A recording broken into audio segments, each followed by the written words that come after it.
my name is Empress Faya, or you can call me Mariama Fay or Yama Fay or whatever name that comes to your mind.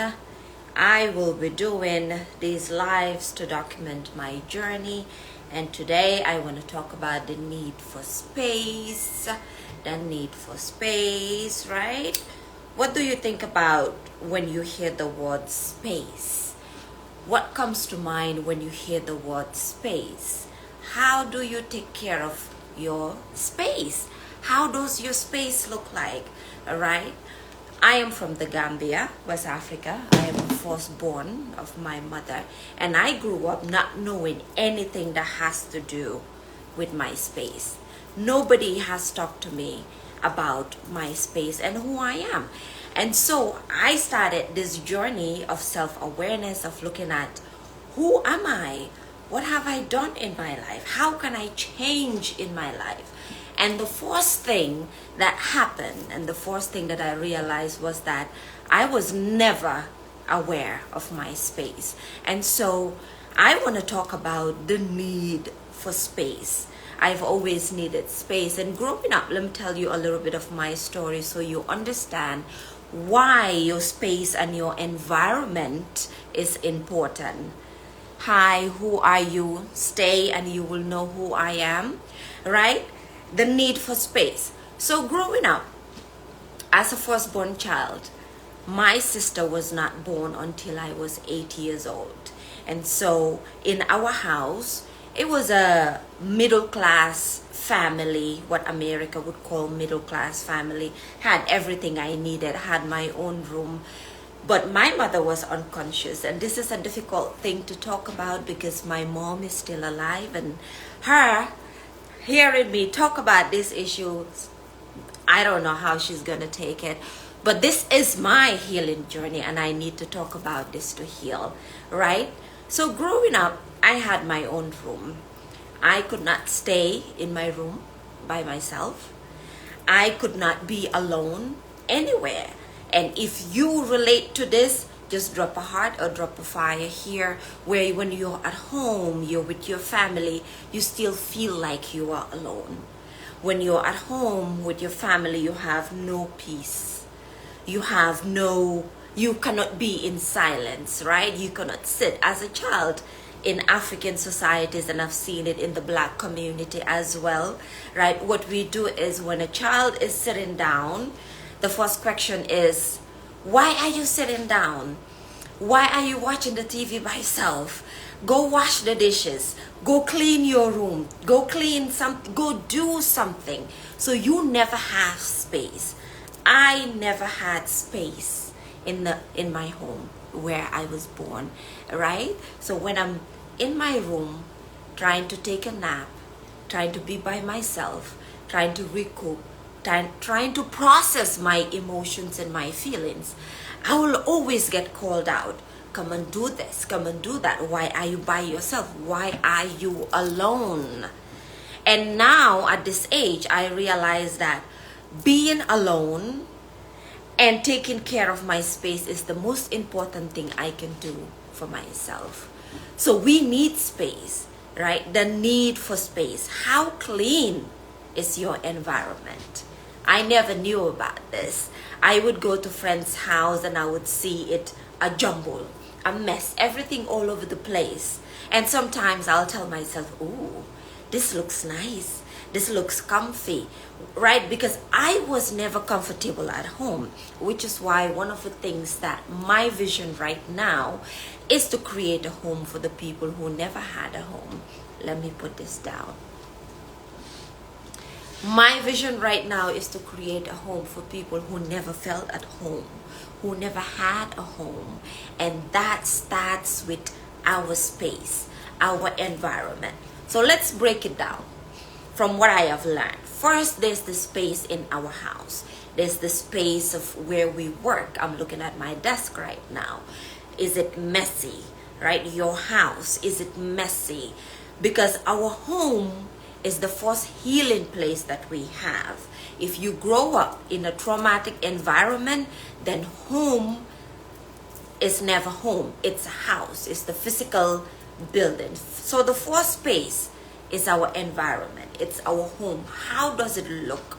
How do we feel when we get inside of our home? Do you feel comfortable? Do you feel good? Do you feel relief when you get inside of your home? Are you in a hurry to get home because of that feeling of home? Or are you trying to stay away from your house? I know I was always trying to stay away from my home. Ladies and gentlemen, growing up as a child, I would walk. I had the money, I had the transportation, but I would walk for 2 to 3 hours just so I don't get home early. Do you relate to this? I would walk just so I don't get home early, just so I don't see my family. Why? Because it was never home, because the space was never homey. So first is our home, right? The second thing is our work area or our study area. If you have children, your children's space and work area, how is it? How does your children feel? How does the family feel? And your work area, when you sit down to work or when you stand up to do your work, how do you feel in that space? These are things that I was never told. I was never heard anybody talk about it. The other thing is meditation, which is also making space for yourself, making space for your well-being, for your inner work. Same here. Growing up, nobody talked about meditation. I have never heard anybody in my family or in my surrounding talk about meditation. I started meditating about 10, 11 years ago on and off. And still, I could not talk to my parents about these issues. I had to cut them off to start my meditation journey and my healing journey, right? But also making space for meditation, which is what? Which is creating that nurturing environment for you. One of the reasons that I say that my desire and my goal is to create a home for people who never felt at home is because, right, there's a lot of people out there who do not feel at home, who don't have a family. And these are people we never talk about, the misfits, the black sheeps of the family. And I want to be the one to speak for them, because everywhere we go, we hear people say, my family this, I want to retire my family, I love my mom, I love my father. Yes, these things are all true and they are important, but what about the people who do not have a family? What about the people who do not have a home? What about the people who never felt like they belong? Somebody has to get up and talk for them. And I have decided I am going to do that, because I know how it feels to never have a space to be yourself. So meditation is one of the most healing things that we can do in our journey. And meditation requires a space, a sacred space, right? And a sacred space, to create it, you don't need a whole lot of things, but the energy of that space, the vibration in that space has to lift you up. Some people say, I cannot meditate. Why? Because my mind is always running. Well, that is a part of meditation. That will be another life that we can talk about. But the space that you can meditate in, it can be your bed, it can be your living room, it can even be in your toilet, where you can sit down and have peace, right? But then again, let's talk about another aspect of space. When you're with people, they need space, you need space. That is understanding where somebody starts and where they stop, and where you start, where I start and where I stop. This is something I never knew. My emotions, my well-being was always messed up and immersed and merged with anybody who was around me. And if you know what adverse childhood experiences is, if you know what childhood trauma is, growing up, you don't know where your parents start and where they stop. You don't know where your own emotions start and where they stop, right? So whoever is around you, you always absorb their emotions. You always absorb everything about that person, be it negative or positive. This is why so many issues happen. This is why we get manipulated by men or women, by friends. We attract toxic friends because we don't know where we start and where we end. Because the next person who is with you, they need space because they start somewhere and stop somewhere. They need space. So it is important for you to be able to take care of your immediate surrounding. Wherever you are, there you, that's actually a book. Wherever you are, there you are. So wherever you are, that's your immediate space. And this is why boundaries are important, because boundaries is not for people outside of you. Boundaries is for ourselves. So we don't go crazy. People like us who just in a snap of a hand we go crazy. So the boundaries help you understand who you are so you can stay in your own element, right? So where the person starts and where the person stops. When we are aware of ourselves and we know who we are, I need to take a sip of my coffee.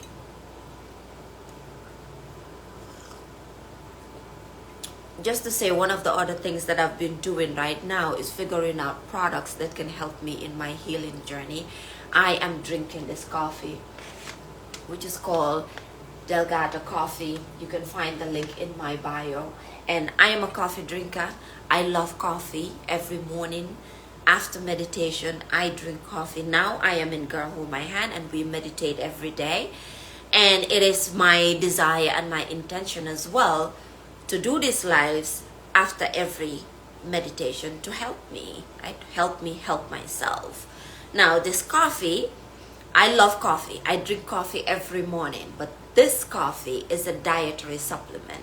So while I'm drinking coffee, I am still getting the nutrients in my body to help me heal my well-being and my emotions as well, because I am an emotional freak.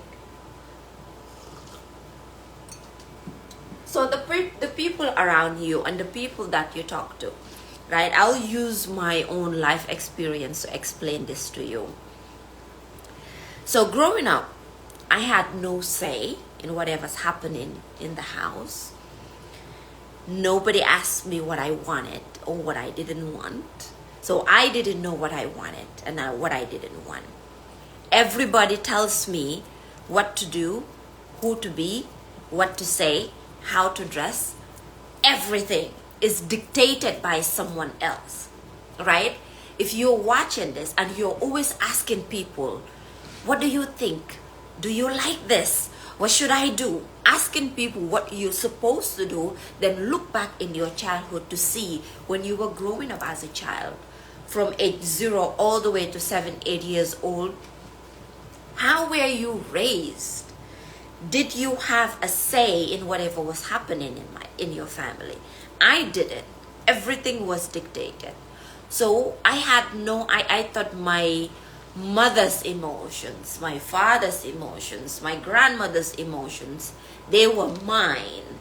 Their beliefs were my beliefs, right? So the voice in my head is them. Whatever they told me, whatever they said, whatever they believed. So I had no, I want to say, autonomy of myself.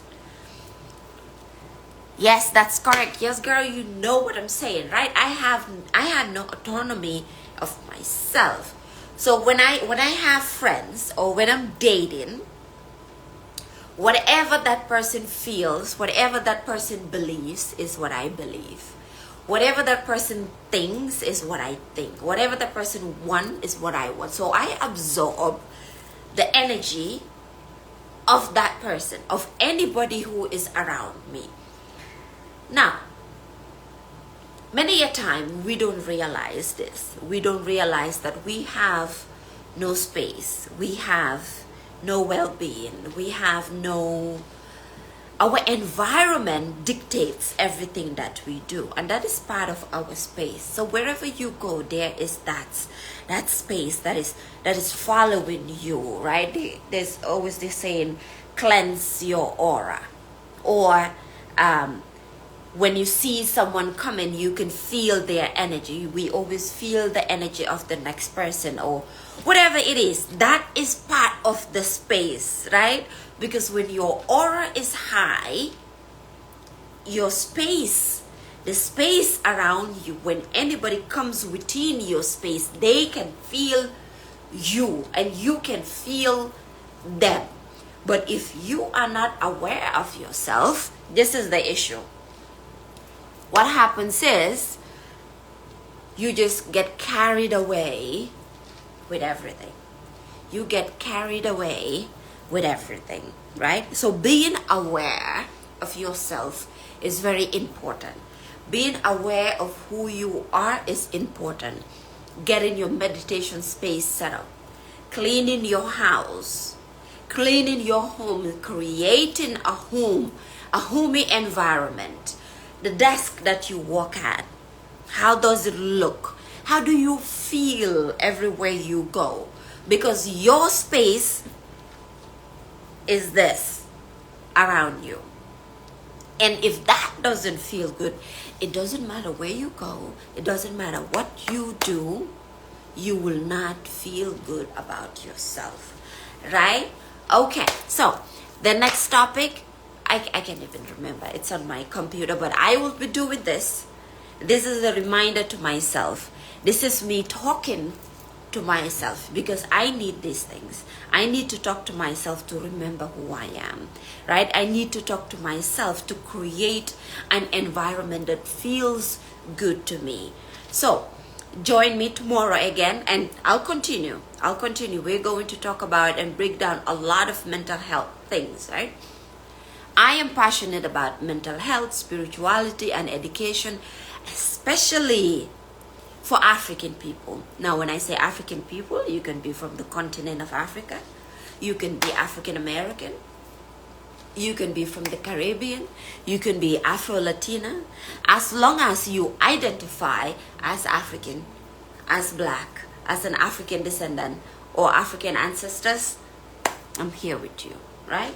So every morning, what I drink now to get myself ready for the day, to feel good, to get my health back up, to bring myself back to life, is Delgado coffee. You can find the link in the bio, right? It's a premium instant coffee. It's a dietary supplement, right?